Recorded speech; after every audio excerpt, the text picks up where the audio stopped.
Welcome to a brand new edition here of the LosAlamitos.com preview show. I am your host, Jose Contreras, alongside the voice of Los Alamitos, Michael Wrona. Michael, it is a cloudy, overcast day here in Southern California, at least where I am at. How you doing here on this Thursday afternoon? Doing just fine, thanks, Jose. I'm in Southern California as well, just slightly further south than where you are right now. Heading to the Del Mar races tomorrow, Friday. We record on a Thursday afternoon, of course. And it is just impossible to convince my wife that you can actually just go to the Del Mar races for the day, down there and back. There always has to be a detour. So I am in agreement with your lovely Kathy that if you're going to San Diego, why not make a stop at one of those area casinos, make it a day trip, and then wake up and go to Del Mar? I like her plans. I like her planning. Yeah, and she likes that you like her plan too.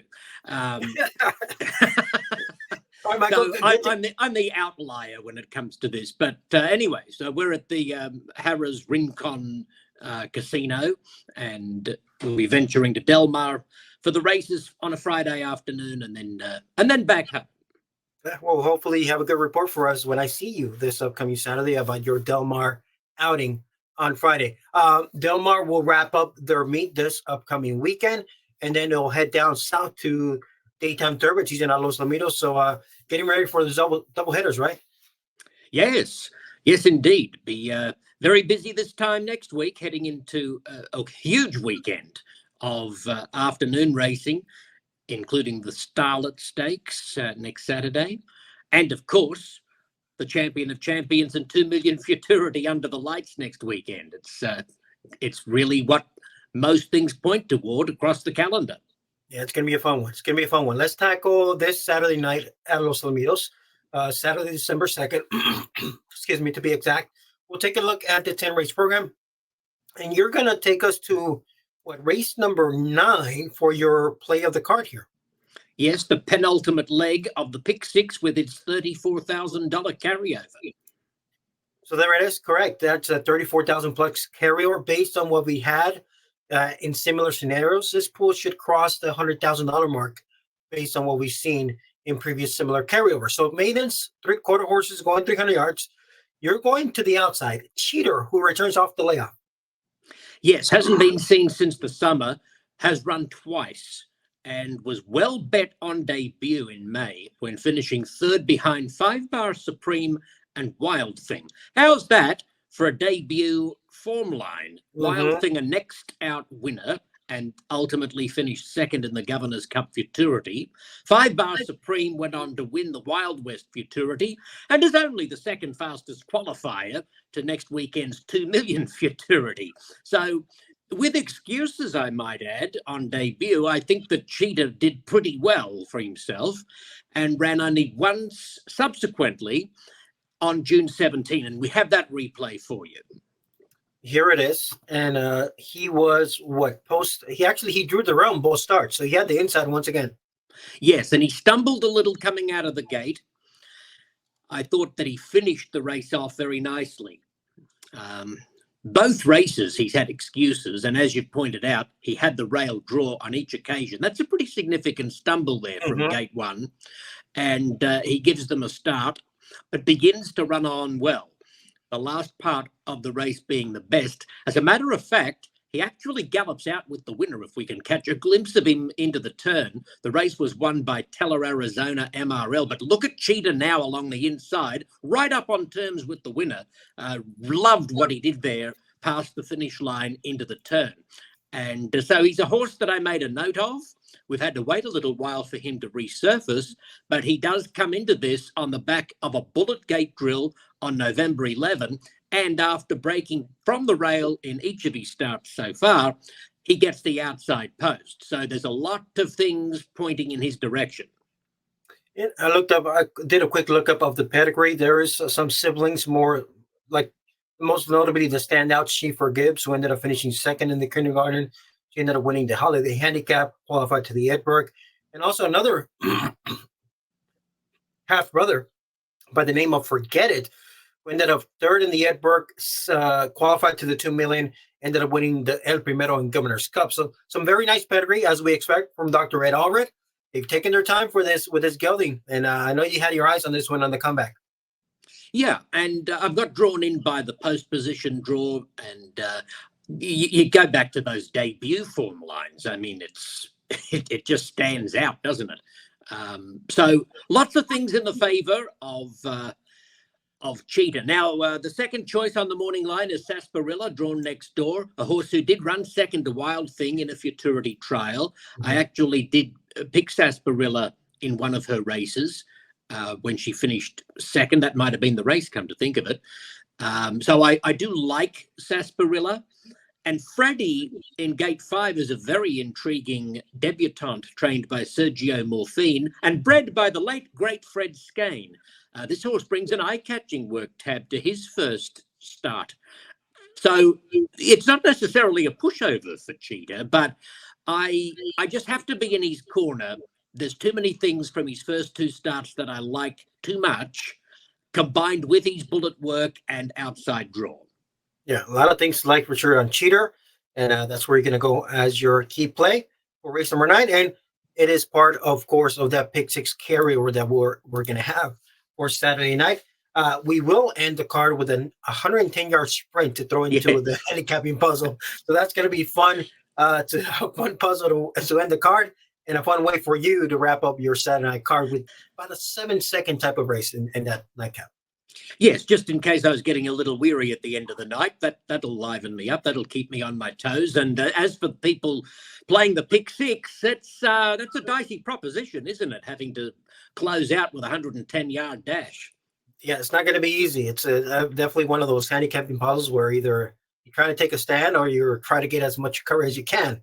There's no in between. I think you either try to just almost buy it or really go all in and take one stand in that spot. So it's definitely an interesting way to end the pick 6 on a Saturday night.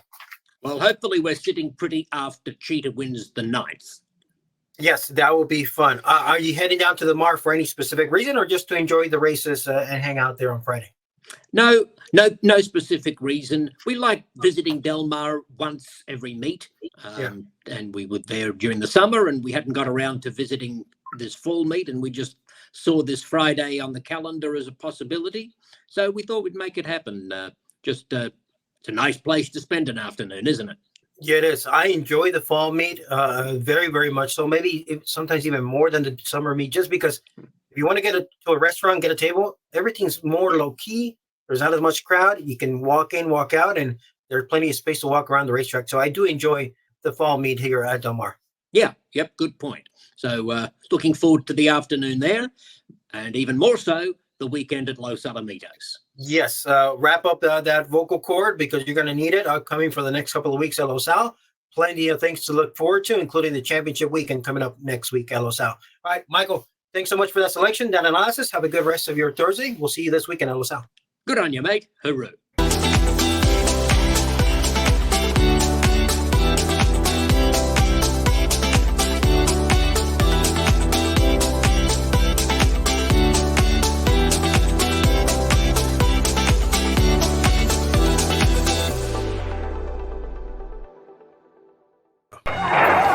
The Champion of Champions. The name says it all. It's the race of the year in quarter horse racing Saturday, December 9th at Los Alamitos, with a stellar cast set to decide just who is the Champion of Champions. World champion Impressum leads the field, with his sights set on winning this race for the second year in a row. Apolitical Pence also returns, going for a record-tying third Champion of Champions win.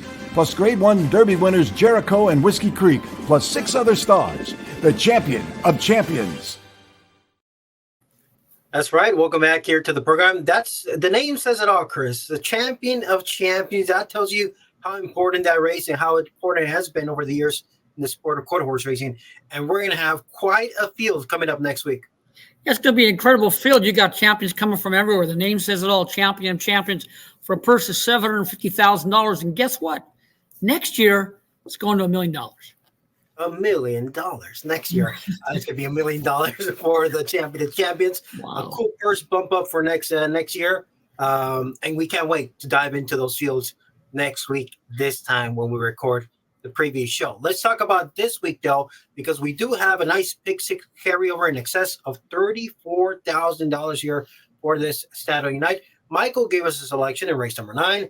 you're going to give us a selection in race number 8, 300 yards for the quarter horses, conditional claiming tag of $10,000. And I know you like the looks of the one, Bad Boy Taylor. Now, this is a horse that has shown steady improvement, and it doesn't look like much on that last race, but he had a stack of trouble.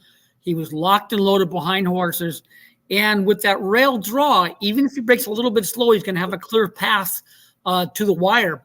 And I've got to look at the outcome. If he breaks and runs a straight course, he's got a big look at the outcome at a nice little medium price there in the 8th race. All right, let's take a look at that replay from last time out. Bad Boy Taylor had gate number 5. This is November 5th, race number 9. And he had gate 5 here in this field of 7.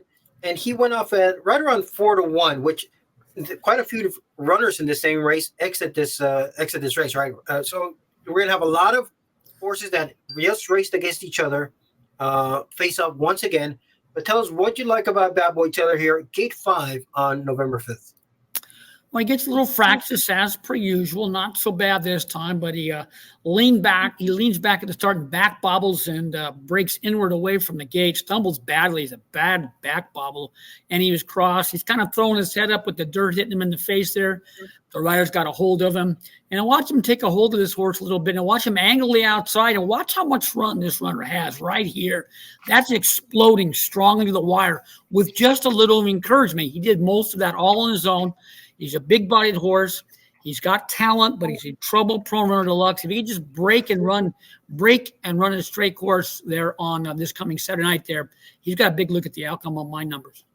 You can see how once he angled all the way to the outside, he wanted to do more. Like there was more run to give for that gelding that night. Yeah, like I said, he broke slow. He back bobbled hard, so he threw his head up. He didn't like the dirt in his face. He angled out for clearance and was locked and loaded late in the final half. To be fair, he was strutting out very strongly on his own. And if he gets away clean from that rail and show that late run, he's got a big look at the outcome. His maiden win was in 1583. If he runs back to that number, that might be good enough to win this race, right? Yeah, the race he ran, he did with the race he ran. The track was a little bit slow that particular night, like about 12 slow on my track variances. He had about half a length of trouble with everything factored in. His number is better than looked on my chart. So if he gets away clean, he's got to look at the outcome there for Jose Flores at a little medium price, hopefully. The only thing new for him that I see in the PPs is that he's never had the inside post. So this is not something new for him, but at least we know that he was trying to show more run last time out, given the trouble. Yeah, he's got to look. Like I said, if he breaks halfway decently, he's got a big look at the outcome. I wish it was 350, 330, 350, because the more yardage, this horse is going to stride out and be a little bit better. So he's got to look at all the numbers on my charts there in the 8th race. He's by the sire Mitoli, that very good thoroughbred. So yeah, it kind of figures that the more distance, probably the better for him. We'll see how he does here from the inside post on race number 8 on Saturday night. And as we look ahead here towards the weekend, Chris, by the way, nice winner you gave us last week on the show. Needed every bit of the head, Bob, but you got the win last week. Do you remember the name of the horse? It's escaping me right now. Yeah, Favorite Runaway, the 6th horse. Yes. One element trainee, right? Yes. Yeah. Yep. You got every bit of the bob as the inside runner was lugging in and being very difficult to ride, and you were able to get the nose bob right there at the finish line. We broke slow. We gave him a big head start. But he finished very, very well. With run left to give, this horse, when he's got some talent, when he gets more yardage and learns his job away from the gate, he's going to be a horse that can move up the ladder, I think. All right, so thank you for that winner last week, and good luck here with Bad Boy Taylor.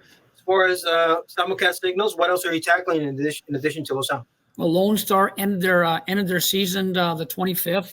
Yep. And the only quarter horse track running in the evening for us simulcast-wise is now Evangeline Downs. So they got a 7-race program. We're tackling races 5, 6, and 7 on Saturday night. I can't believe the year is winding down. A lot of signals are kind of ending their seasons, especially the quarter horse signals. But Louisiana, isn't Louisiana the first circuit that gets started with the 2-year-olds? Yes, they start Louisiana Downs. Like I said, Evangeline's closing down. They're off about a month before Louisiana Downs picks up the races. They usually have 7 races there. And their 2-year-old season starts in February. So they're the first babies on the track on Louisiana Downs. And then, of course, Sunland Park picks them up. And I think it's like in December. Yep, yeah. Sunland Park, that meet is always a fun meet to watch as well. All right, Chris, best of luck with Bad Boy Tiller.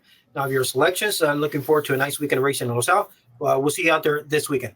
Don't forget that big pick six, people. It's going to be over $100,000 easy. So it's a nice ticket. So don't leave out that one horse that will save you $24. Invariably, it always comes back to bite. Yes, for sure. Don't if you have kind of questions about a horse, just call up a friend. Hey, you want a piece of my ticket? Let's add it and come on in and get more horses in there, because it is one of those wagers that it does hurt, Chris, because it's $2 minimum. So any kind of a middle price is going to help you, and if you kind of let one of those go, it's going to stink for a while if you miss out. Yeah, and it certainly does. Invariably, much like this last weekend on Sunday night, our third pick won the 7th race. Mm-hmm. Our fourth pick won the 8th. Our fourth pick won the 9th, and our top pick won the 10th. And the pick 4 come back $22,000. Hey, yeah. we saved $48 though. Man, what a card it was with long shots like galore last Sunday night at Los Alamitos. All right, Chris, have a good rest of your Thursday afternoon, and I'll see you on Saturday at Los Al. All right, bye. You have a good night. This December, Los Alamitos celebrates its biggest daytime thoroughbred meet of the year. Opening day is Friday, December 8th. The meet will have 5 stakes races, including 3 graded stakes events. The Starlet is set for Saturday, December 9th, and the Los Alamitos Futurity will be held on Saturday, December 16th. Plus, the Bayacoa and 2 other stakes events headline the meet. And Horse Players, our on-track live money handicapping contest, is set for December 16th. It'll be a meet to remember this December at beautiful Los Alamitos. The Los Alamitos 2 Million Futurity, Sunday, December 10th. It's the richest race of the season at the track of sunsets and stars. Golden State Million Futurity winner Train Station V leads the field after posting the fastest qualifying time. Train Station V opening up an enormous margin. And with big money on the line, a great field will be looking to stop this runaway train. Wild West Futurity winner 5 Bar Supreme is one of the top contenders, as will be Unrelentless and AB Wow. Top juveniles will be in action. It's the Los Alamitos 2 Million Futurity. Professor, just like that, by the way, welcome to the show. Just like that, the year is coming to an end in a blink of an eye. Welcome back to the program. How are you doing here on this Thursday afternoon? I'm doing really well, Jose. And like you mentioned, we're already in December, and it's going to be a memorable December here at Los Alamitos. Already next weekend, Jose, the champion of champions can impress on repeat his victory in the champion of champions. Can Apolitical Pence win his 3rd champion of champions? Only Refrigerator, the great Refrigerator, has won 3 runnings of the champion of champions. How about Jericho? Can that 3-year-old step up now that he's just a few weeks away from turning 4 years old? Can he beat the older foes in that race? And of course, on Sunday, December the 10th, is the Los Alamitos 2 Million Futurity, the richest race of the meet here at Los Alamitos, and the horse to beat, of course, Train Station V. Fastest qualifier to the Golden State Million Futurity, wins that race by daylight. Then what a performance on the night of the trials. And then can he go ahead and win the 2 Million Futurity? He's right there with some of those bigger names from Ruidoso Downs and Remington Park and Texas, as one of the richest 2-year-olds in the country. He's already made over $1 million. Can he become, by the end of it all, the richest 2-year-old of the year? Yeah, it's going to be a tremendous storyline leading up to next week at Los Alamitos. Talk to us about what's coming this Saturday night. Specifically, we have the Pick 6 carryover, and then on Sunday we can expect the running of the 1,000-yard finals, right? That's exactly right, Jose. Like we've been talking about during this show. Nice carryover, $34,000. I'm guessing the total pool will be somewhere around $120,000. The players always support the Pick 6 here at Los Alamitos, and we're so thankful for their support here at Los Al. And of course, going into Sunday, we're going to have another even bigger carryover, or we're going to add 10,000 into the Pick 6 pool. So the Pick 6 fund will continue. And you mentioned, Jose, what we have going on here on Sunday at Los Alamitos, and we are going to have the 1,000-yard finals. We've been keeping track of the points all season long here at Los Alamitos. Horses like Ruffles Red Knot has been tremendous. Yes. Being one of the top point getters all season long, that tremendous mare. But the field, Tish Lightning is going to try to repeat. Winner of the summer 1,000-yard final. Can he go ahead and sweep and win the winter final as well.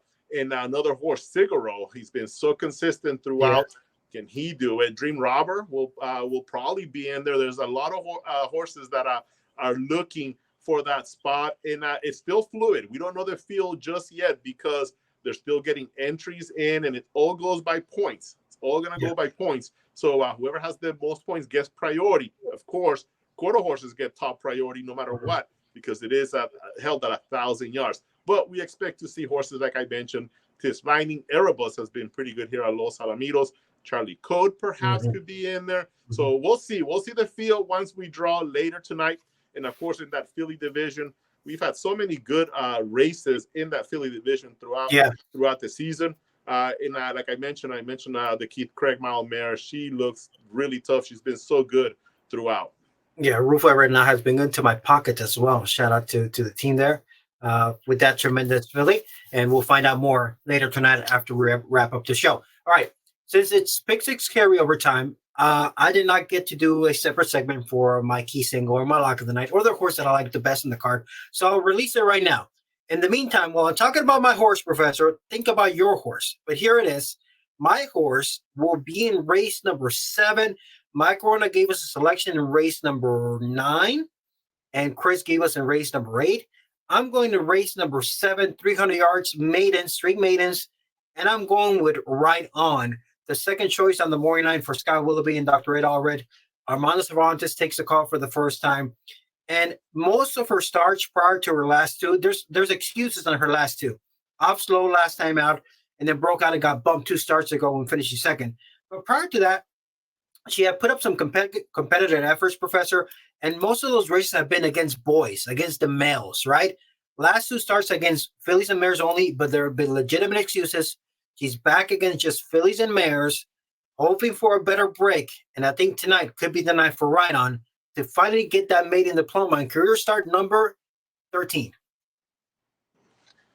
Pretty interesting there, Jose. I also like that Right On as one of the top horses in that race, number 7. I was leaning a little bit more to the 3, Ivory Spirit.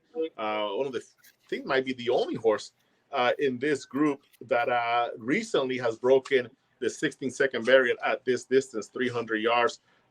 With Clemente Hurtado, you might get a decent price as well with the connections there, not the familiar connections that we see in quarter horse races all the time. So interesting race there, but I like the 4 Right On as well with Armando Cervantes. And like you mentioned, there's some reasons to like coming into this race. Since you already talked about the 7th and the 8th was talked about with Cheater, and the 9th was also discussed as well, I'm going to go to the 10th, the last race on the card, the always fun 110-yard dash here at Los Alamitos. It happens fast. Don't blink. The break, right? Don't blink. All about the break here. And I'm going to take a shot at the rail, the horse on the rail, Savage Kingdom, horse that has done outstanding work in longer distances. And he cut back and do it at 110 yards. Does he have that quickness? I think he does, because even going back to Remington Park, you saw how fast he was out of the gate.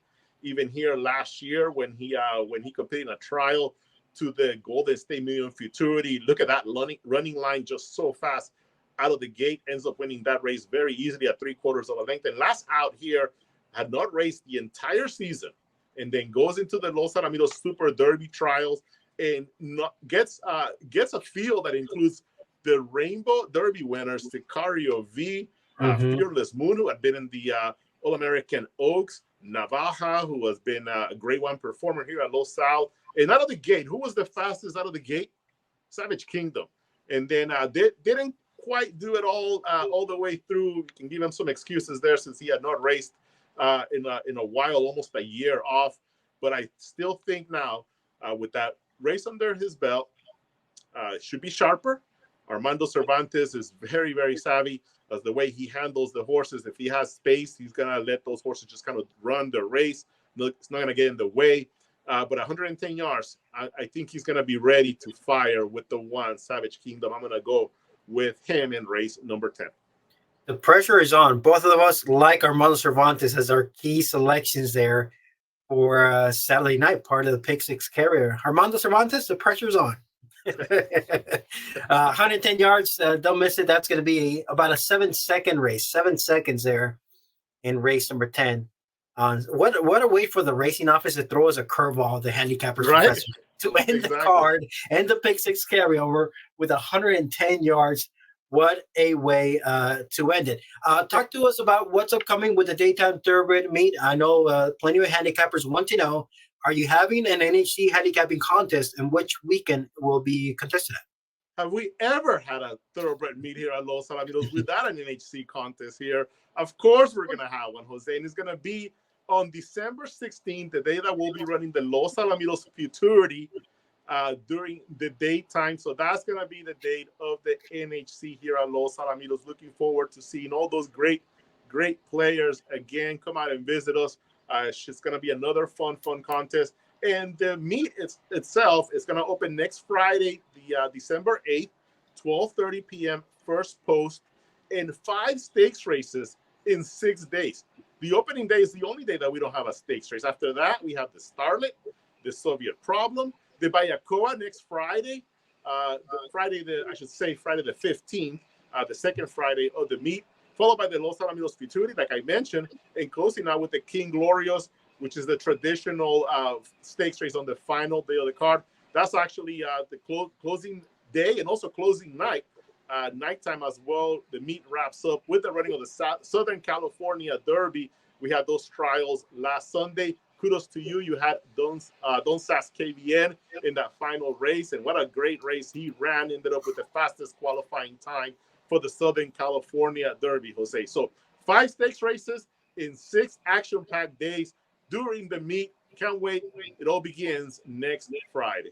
Yeah, can't wait. It's going to be a jam-packed couple of weeks coming up at Los Al. We conclude our year-round nighttime signal, but also our daytime thoroughbred circuit comes down to Los Alamitos. So it's going to be a fun week of doubleheaders, plenty of racing to get to, and an NHC handicapping contest for the players on December 16th. And will the entry be 400 or 500? It will be 500 to enter, but remember, 400 goes into a live money wagering card. That's going to be your live bankroll. Get it as high as you can, because that's how you get to Las Vegas via this contest. So we'll be rolling that information out on our website. We have an email list that we send all that information there. I know you're part of that mailing list as well as one of our VIP players, because you've been in that contest. You participated in that contest in the past. And I just want to mention one thing as well. Ed Burgard, right? The legendary, the great Ed Burgard will be doing double duty here next week. He's going to be joining the FanDuel set for the big races, the Champion of Champions and the 2 million at night.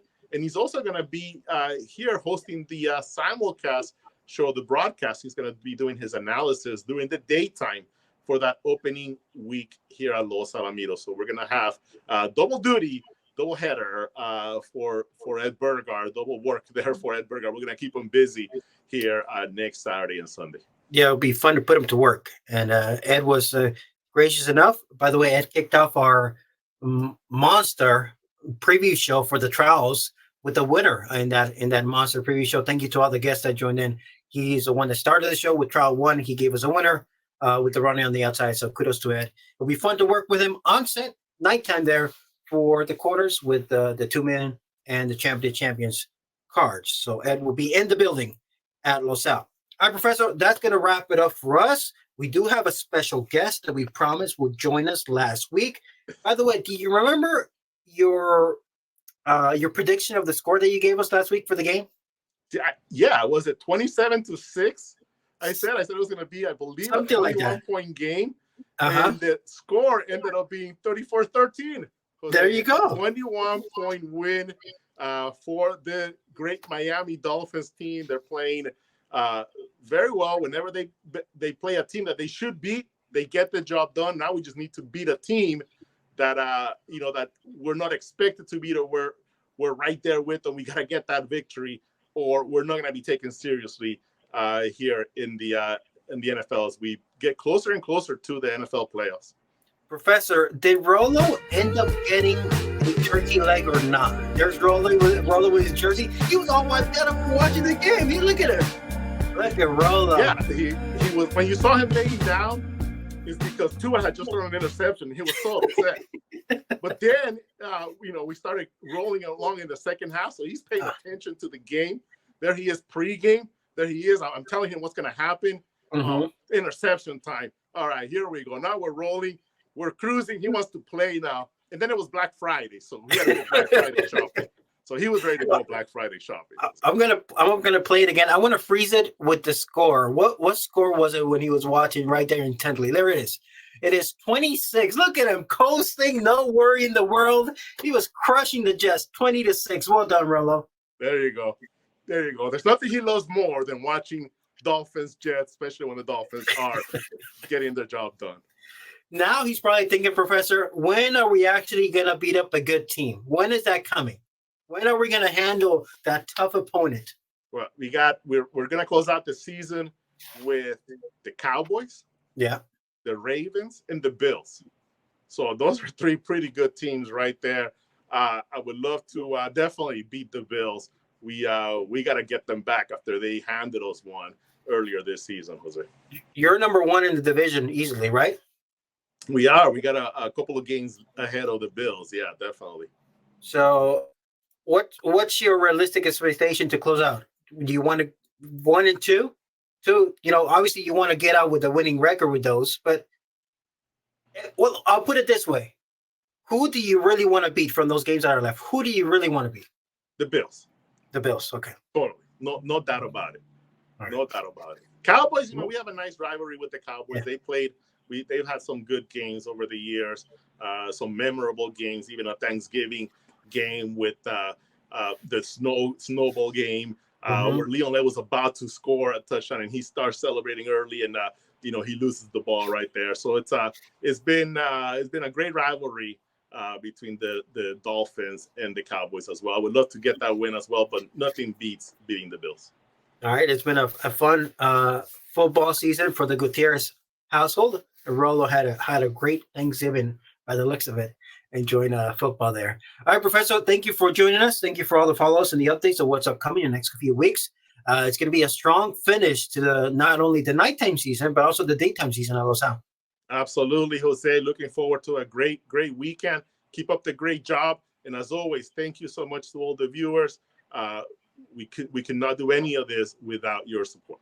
Yeah, thank you. All right, Professor, have a good rest of your Thursday afternoon, and we'll catch you this weekend at Los Al. Thanks so much, Jose.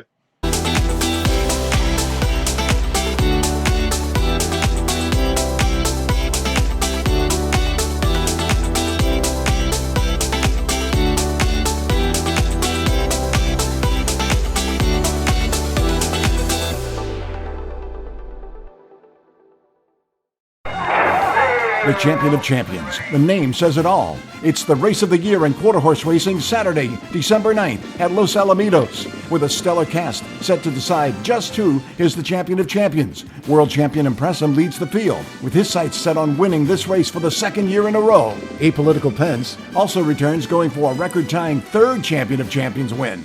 Plus Grade 1 Derby winners Jericho and Whiskey Creek, plus 6 other stars. The champion of champions. The Los Alamitos 2 Million Futurity, Sunday, December 10th. It's the richest race of the season at the track of sunsets and stars. Golden State Million Futurity winner Train Station V leads the field after posting the fastest qualifying time. Train Station V opening up an enormous margin. And with big money on the line, a great field will be looking to stop this runaway train. Wild West Futurity winner 5 Bar Supreme is one of the top contenders, as will be Unrelentless and AB Wow. Top juveniles will be in action. It's the Los Alamitos 2 Million Futurity. This December, Los Alamitos celebrates its biggest daytime thoroughbred meet of the year. Opening day is Friday, December 8th. The meet will have 5 stakes races, including 3 graded stakes events. The Starlet is set for Saturday, December 9th, and the Los Alamitos Futurity will be held on Saturday, December 16th. Plus, the Bayacoa and 2 other stakes events headline the meet.